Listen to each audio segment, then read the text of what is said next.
Elle souffle le chaud et le froid. Comment savoir si vous lui plaisez? En voilà une bonne question. Ouais, je souffle le chaud et le froid. Bonjour à tous, je suis Fabrice Julien, coach et auteur, expert en séduction depuis 2010, notamment auteur de Comment devenir plus séduisant et savoir conclure avec les femmes. Et dans cette vidéo, donc, on va voir pourquoi les femmes font ça. Donc, vous êtes avec une fille qui vous donne des signes d'intérêt, qui vous donne des signes de désintérêt. Vous avez un intérêt mixte et vous ne savez pas quoi en penser. Vous ne savez pas si elle vous aime bien, vous ne savez pas si vous lui plaisez. Il y a des moments, elle dit un truc, vous êtes là, ah, c'est sûr que je lui plais parce qu'elle a dit ça. Oui, mais à un moment, elle a croisé les bras ou à un moment, elle est partie un peu bizarrement. Peut-être que je lui plais pas. Ah, je sais pas. Eh bien, devinez quoi? C'est la mauvaise question. Ben oui, si vous pensez comme ça, vous subissez votre drague. Vous subissez totalement. C'est elle m'a donné un signe d'intérêt, un signe de désintérêt, j'y vais pas, je tente pas. Ça peut durer des mois. Au bout de 6 mois, tu es là, tu sais toujours pas si tu as ta chance avec elle. Si elle envoie des signaux contradictoires et que vous êtes juste en mode je tente rien, j'ose rien, je sais pas, vous subissez votre drague.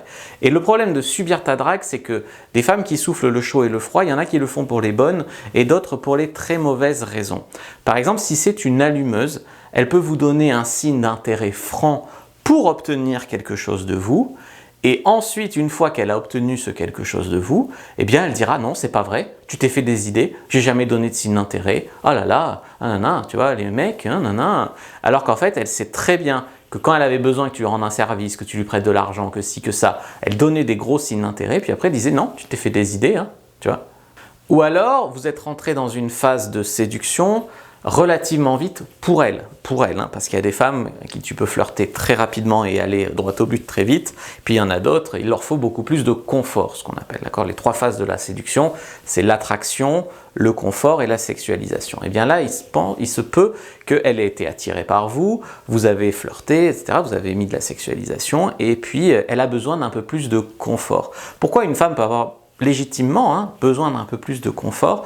C'est parce qu'il y a des femmes qui ont vécu des choses avec des mecs qui ont menti pour coucher avec elles, par exemple. Donc elle peut se dire, il me plaît, je lui plais, on flirte, mais j'ai un peu peur parce que peut-être que dès qu'il aura couché avec moi, il va se désintéresser de moi. Ou alors il y a des femmes qui subissent la pression de la société. Tu sais, cette pression qui leur dit, par exemple à la télé, danse comme une chagasse sur scène, et puis en même temps, si t'es trop audacieuse, t'es une salope, tu vois. Donc il y a une vraie pression comme ça sociale où les femmes sont tiraillées entre 2 forces, on va dire. Et donc elle est là, est-ce que j'ai pas été trop loin avec lui? Est-ce qu'il va pas me prendre pour une salope? Est-ce que, tu vois, et donc du coup, d'un coup, elle, comme si elle avait trop donné de signes d'intérêt, et bien maintenant elle presque, mais c'est pour te plaire, tu vois, qu'elle donne des signes de désintérêt presque. Donc c'est qu'elle a peur que tu la juges. Ensuite, tu as toutes celles qui sont en manque de confiance en elle. C'est-à-dire qu'elle flirte avec toi, tout se passe bien, mais tu sais, quand tu es dans une action comme ça, des fois tu surinterprètes quelque chose ou c'est tes peurs qui prennent le dessus. Par exemple, elle a peur du rejet, elle a peur de souffrir, elle a peur de tout ça, et donc du coup elle se dit « Ah mais je me suis peut-être emballée avec ce mec, qu'est-ce que j'ai fait? J'étais une petite folle, je l'ai embrassé en boîte, oh là là, ça se trouve, il me trouvera pas belle quand il me verra, alors du coup je vais pas le voir, tu vois. Du coup il faut que j'envoie plein de signes d'intérêt, de désintérêt, puis comme ça il faut que lui il prouve qu'il est vraiment intéressé, hein, tu vois. Donc c'est un peu tordu, c'est mettre des bâtons dans les roues quand tout pourrait être simple, je suis d'accord, mais si les femmes c'était simple, on le saurait. Donc voilà, elle vous teste. Après, il y a celles qui sont pas forcément sûres, alors ça c'était celles qui sont pas forcément sûres de vous plaire en retour, puis il y a celles qui savent pas vraiment ce qu'elles veulent. C'est-à-dire que elles ont rencontré un mec la semaine dernière qui leur plaît, s'il répond elles vont le voir, s'il répond pas elles vont vous voir. Alors quand il répond pas, elles vous envoient des signes d'intérêt, puis quand l'autre y répond, eh bien elle se désintéresse de vous. Voilà, et puis après il la prend pour une conne, il la traite comme une merde, elle pleure une semaine, puis elle revient vers vous l'air de rien. Voilà, il faut pas penser non plus que tu es tout seul dans une drague. Des fois il y a d'autres mecs qui draguent la même fille, etc. Donc il faut savoir ça, ou des fois elle ne sait pas ce qu'elle veut. Des fois, dans ses fantasmes les plus fous, elle a envie de faire l'amour avec un inconnu, et puis au moment où un inconnu vient la draguer, qu'il est gentil et qu'il physiquement il est à son goût, elle se dégonfle. Voilà, non mais des fois, c'est vrai, des fois elles ne savent pas ce qu'elles veulent. Il y a plein de fois où une femme, elle a envie d'un truc, mais elle n'ose pas franchir le pas. D'accord? C'est pas la culture du viol de dire ça, je viole personne et j'encourage personne à forcer qui que ce soit. Mais c'est connu que plein de fois, une femme par exemple, tu es sur Adopt, tu dragues une fille, ah oui, j'adorerais rencontrer un mec, j'adorerais qu'on fasse ci, j'adorerais dans l'idéal venir chez toi, qu'on fasse l'amour après un massage, machin.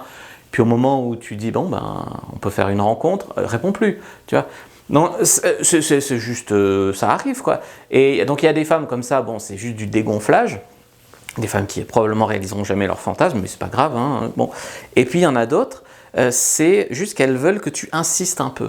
C'est-à-dire que je sais que c'est tordu et que à notre époque, si tu insistes très vite, tu es taxé de harceleur. Par exemple, sur Adopt, si tu envoies 3 messages et qu'elle ne répond pas, on te bloque, par exemple. Voilà, c'est harcèlement. Bon. Donc je dis pas qu'il n'y a pas des mecs qui harcèlent les meufs, hein, mais il y a aussi des filles qui se connectent pas toutes les semaines ou d'autres qui font exprès de voir si tu vas relancer, pas relancer, si tu es vraiment intéressé ou pas, et donc qui te testent comme ça avec des signes de désintérêt pour voir si tu rames en fait, pour voir si tu acceptes de ramer pour elle. Alors bien sûr c'est malsain hein, comme cadre de la relation, hein, mais moi je ne vous conseille pas de subir des dragues comme ça.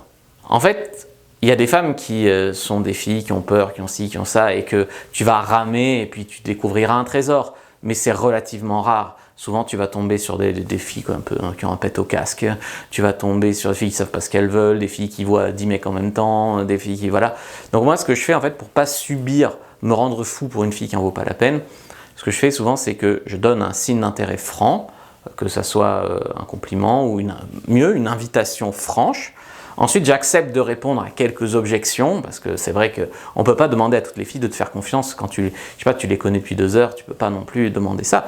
Donc par exemple, elle va dire comment je sais que tu n'es pas un psychopathe, voilà, des objections qu'elles ont, voilà, bon. Et donc j'accepte de les rassurer un peu, de répondre un peu, mais il y a un moment, il y a des filles, tu peux les rassurer pendant 6 mois que tu ne coucheras pas avec elles non plus. Donc il faut en fait trouver un juste milieu. Donc il faut donner un signe d'intérêt franc où la fille elle n'a pas le... C'est bien de flirter, hein, de se renvoyer la balle, de jouer un peu, bon, mais il y a un moment où on ne peut pas faire ça tout le temps. Parce que sinon il ne se passe rien, hein, d'accord? Donc en fait il y a un moment où quand tu as créé le contexte adéquat, tu donnes un signe d'intérêt franc, soit tu essayes de l'embrasser, soit tu lui proposes vraiment de se voir que tous les deux, mais un truc où il n'y a pas d'ambiguïté. Donc tu vois, un truc, bon, elle accepte, ça, votre drague avance, elle n'accepte pas, tu vas en draguer une autre. Et elle n'accepte pas, mais peut-être j'ai des questions, tu réponds à quelques questions, mais pas des questions pendant 6 mois, quelques questions comme ça.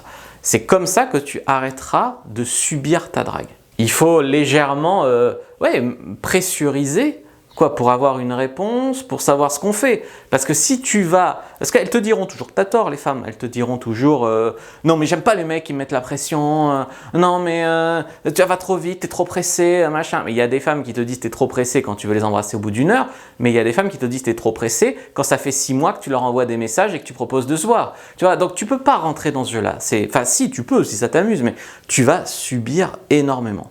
En tout cas, prenez votre fiche sur les signes d'intérêt, c'est une anti-sèche séduction qui vous récapitule tous les signes d'intérêt et de désintérêt que peut donner une femme. Si vous avez, à partir de 3 bons signes d'intérêt, 3 gros signes d'intérêt et pas de signes de désintérêt flagrants, tentez votre chance, tentez quelque chose.